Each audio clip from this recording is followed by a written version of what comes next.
জাতিসংঘ সিরিয়া রক্ষা করতে পারেনি, ফিলিস্তিন মুসলমানদের রক্ষা করতে পারেনি।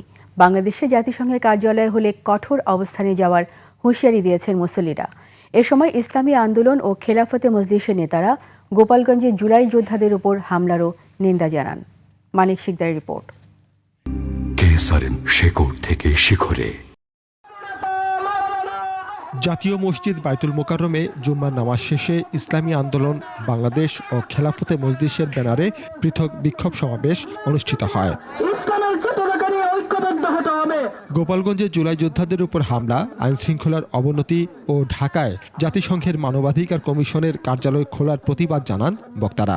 আপনারা এখানে তাদের অফিস দিবেন, এটা সম্ভব না। প্রয়োজন হবে আবার যুদ্ধ হবে, আবার রক্ত যাবে। শেখ হাসিনা এবং তার দোসরদের বিচার কার্যক্রম একটি দৃশ্যমান পর্যায়ে নিয়ে আসুন। আওয়ামী লীগ পালিয়ে যাওয়ার পর আরও একটি দল দেশব্যাপী চাঁদাবাজি করছে বলে অভিযোগ করেন তারা।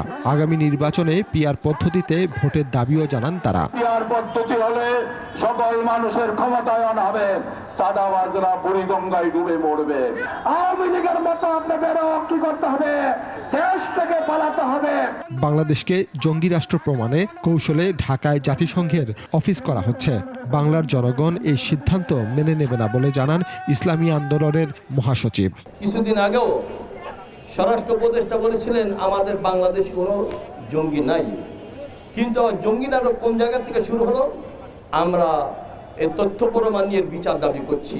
সমাবেশ শেষে বিক্ষোভ মিছিল করেন মুসল্লিরা। মানিক শিকদার, 21 টেলিভিশন, ঢাকা।